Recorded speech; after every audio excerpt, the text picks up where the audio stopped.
This documentary is created solely for education and awareness purposes. It does not promote, encourage, or glorify self-harm or dangerous online suicide challenges. If you or someone you know is struggling with the thoughts of self-harm or emotional distress, please seek help immediately.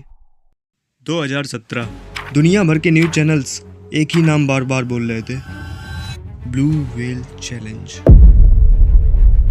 एक ऐसा internet game जिसके बारे में दावा किया गया कि इसने सैकड़ों बच्चों और टीनेजर्स की जान ले ली। बाद में ब्लू व्हेल गेम की वजह से एक बच्चे की मौत की खबर है। आशंका जताई जा रही है कि अरहान ने ब्लू व्हेल गेम की वजह से सुसाइड किया है। रसिया से शुरू हुई ये कहानी धीरे धीरे इंडिया, अमेरिका, स्पेन, केन्या और दर्जनों देशों तक पहुंच गई। रिपोर्ट्स के मुताबिक इस गेम में प्लेयर्स को 50 टास्क दिए जाते थे जो हर दिन पहले से ज्यादा डेंजरस होते जाते थे। एक बार गेम शुरू हो गया तो आप उसे नहीं छोड़ सकते थे। और ये गेम छोड़ने के बारे में तो तुम सोचना भी मत, क्योंकि मेरे पास तुम्हारी सारी इन्फॉर्मेशन है। तुम्हारे घर का एड्रेस, तुम्हारे पेरेंट्स का नंबर, तुम्हारे घर का लैंडलाइन नंबर। दावा किया गया कि गेम के क्यूरेटर्स ज्यादातर टीनेजर्स बच्चों को ही टारगेट करते थे और उन्हें पेरेंट्स या फैमिली मेंबर्स को हार्म करने की धमकियां देकर ब्लैकमेल करते थे और गेम खेलने पर मजबूर करते थे। किसी दिन खुद को बीमार दिखाने का टास्क, तो किसी दिन अपने ही हाथ पर किसी शार्प ऑब्जेक्ट से व्हेल का सिंबल क्रेव करना, जिसमें मुझे अपने हाथ पे F40 लिखना था कि मैं अपने आप को इतनी तकलीफ दूं कि मैं बीमार हो जाऊं। ऐसे ही करते करते आखिरी में गेम का सबसे डरावना और फाइनल टास्क आता था और उसके बाद गेम खत्म और जिंदगी भी। लेकिन इस कहानी में एक प्रॉब्लम है। 10 साल बाद भी हम ये नहीं जानते कि ब्लू व्हेल सच में एग्जिस्ट करता था या फिर पूरी दुनिया एक इंटरनेट मिथ से डर रही थी। आइए आज की इस वीडियो में हम साथ मिलकर क्लेम्स, रिपोर्ट्स, इन्वेस्टिगेशन और अनआंसर्ड क्वेश्चंस की मदद से ब्लू व्हेल की पूरी कहानी को समझने की कोशिश करते हैं।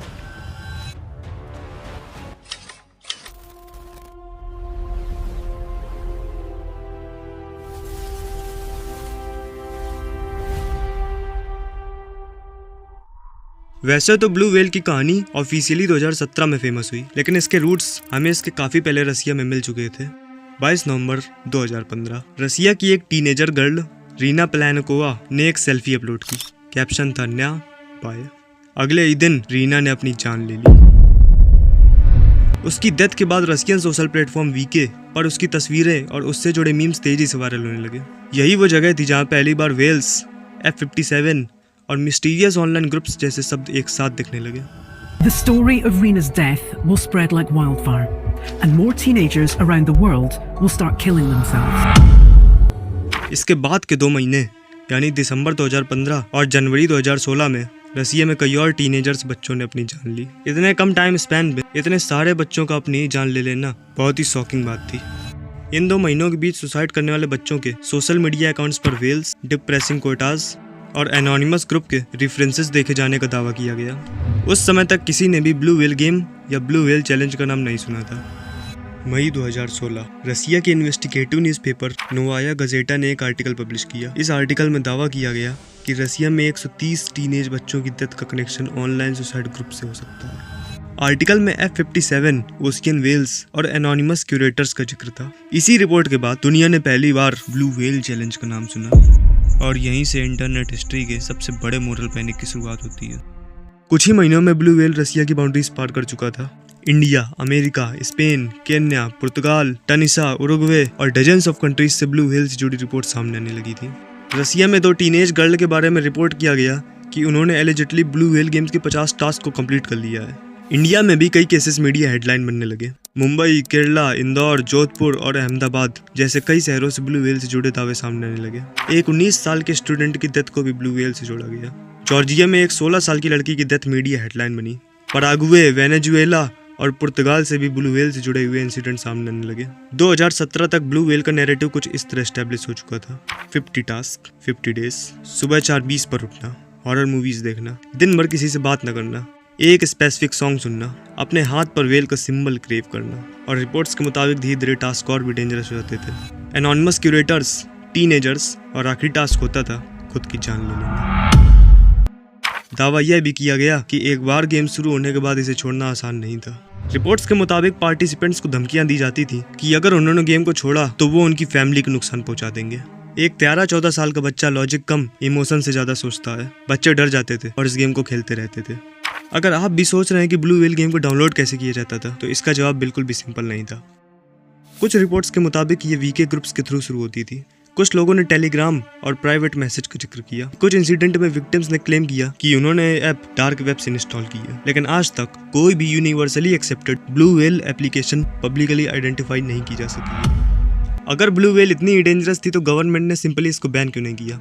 आई होप इसका आंसर आपको अभी तक मिल चुका होगा। प्रॉब्लम यह थी कि गवर्नमेंट को खुद नहीं समझ में आ रहा था कि आखिर बैन करना क्या है। गवर्नमेंट भी पैनिक कर रही थी। कहीं स्कूल्स में वार्निंग इशू किए जा रहे थे, तो कहीं गवर्नमेंट इंटरनेट प्रोवाइडर्स से ब्लू व्हेल रिलेटेड कंटेंट को ब्लॉक करने की मांग कर रही थी। आप स्क्रीन पर देख भी सकते हो कि उस समय इंडिया में ब्लू व्हेल गेम को किस तरह देखा जा रहा था। रसिया में तो इस टॉपिक को नेशनल लेवल पर डिस्कस किया गया। 2017 में रशियन प्रेसिडेंट व्लादिमीर पुतिन ने माइनर्स को सुसाइड के लिए उकसाने पर क्रिमिनल पेनल्टीज वाला लॉ पास कर दिया। सऊदी अरब, केन्या, टूनिशिया और पाकिस्तान जैसे देशों में भी ब्लू व्हेल से जुड़े कंटेंट पर एक्शन लेना शुरू कर दिया गया। और पैनिक का अंदाजा आप इस बात से लगा सकते हो कि 2018 में सऊदी अरब ने लिटरली GTA 5 और विचर 3 जैसे वीडियो गेम्स को भी टेम्परेरी बैन कर दिया। अमेरिका, न्यूजीलैंड और ब्रिटेन में स्कूल्स और पुलिस डिपार्टमेंट पेरेंट्स को वार्निंग इशू कर रहे थे। उस वक्त की रिपोर्ट्स को देखकर ऐसा लग रहा था जैसे पूरी दुनिया एक इनविजिबल इनेमी से लड़ रही है। और इसी दौरान मीडिया को एक विलन फाइनली मिल ही गया, फिलिप बुडेकिन।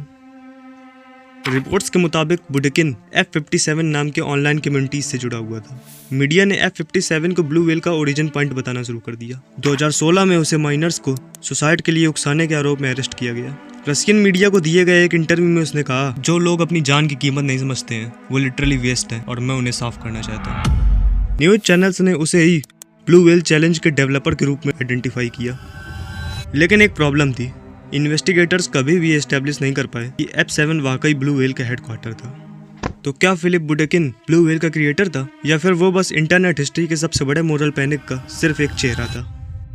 2017 तक ब्लू व्हेल एक गेम से बढ़कर एक ग्लोबल फिनोमेना बन चुका था। मूवीज बन रही थी, टीवी शोज आ रहे थे, स्कूल सेमिनार्स करवा रहे थे, पुलिस वार्निंग इशू कर रही थी और पेरेंट्स अपने बच्चों के फोन चेक करने लगे थे। लेकिन इस पूरी कहानी में एक और अजीब बात है, जितनी तेजी से ब्लू व्हेल दुनिया भर में फैल रही थी उतनी ही तेजी से लोग इसके एग्जिस्टेंस पर भी सवाल उठाने लगे। क्या वाकई कोई ऐसी ऑर्गेनाइज्ड डेथ गेम थी, या फिर मीडिया, इंटरनेट और ह्यूमन साइकोलॉजी मिलकर एक ऐसी कहानी बना चुके थे जो हकीकत से कहीं ज्यादा बड़ी थी? अब वक्त है क्लेम्स से आगे बढ़ने का और देखने का कि इन्वेस्टिगेशन ने ब्लू व्हेल के बारे में क्या पता लगाया। वैसे तो उस वक्त की लगभग हर टीनेज सुसाइड को ब्लू व्हेल से जोड़ा जा रहा था, लेकिन ऑब्वियस सी बात है हर केस तो ब्लू व्हेल नहीं हो सकता।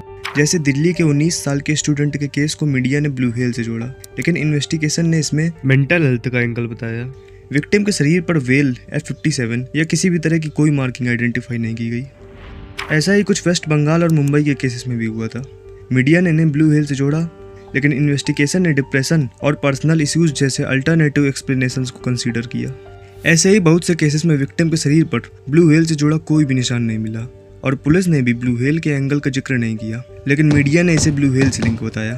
और जिस सीरियस इशू की वजह से विक्टिम ने कदम उठाया था वह ब्लू व्हेल के इंटरनेट फियर में दब कर रह गया। दूसरी तरफ कुछ केसेस ऐसे भी हुए जहां ब्लू व्हेल एंगल को पूरी तरह इग्नोर करना आसान नहीं था।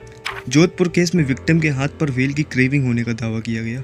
रसिया में तो टीनेज गर्ल के केस में रिपोर्ट्स के मुताबिक उनके सोशल मीडिया अकाउंट पर I am व्हेल लिखा हुआ था और उनमें से एक के हाथ पर F57 का निशान होने की भी बात की गई।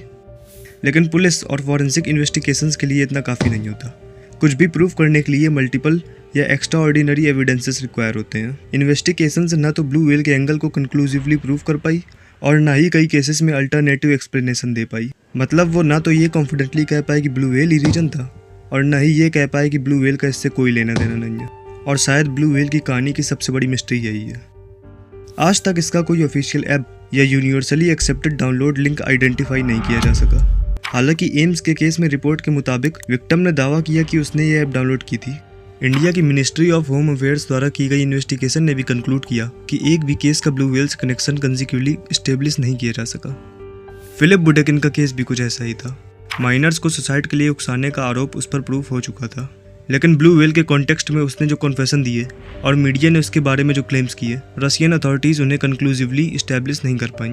उसके एक दोस्त ने बाद में कहा कि वो पब्लिसिटी के लिए खुद को ब्लू व्हेल का क्रिएटर बताता था।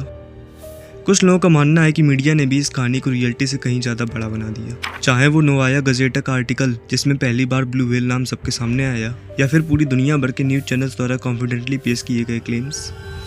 130 डेथ्स का फिगर जो कई मीडिया हाउसेस ने दिखाया, वो भी असल में सिर्फ एक दावा था जो कि एक विक्टिम के फादर ने किया था।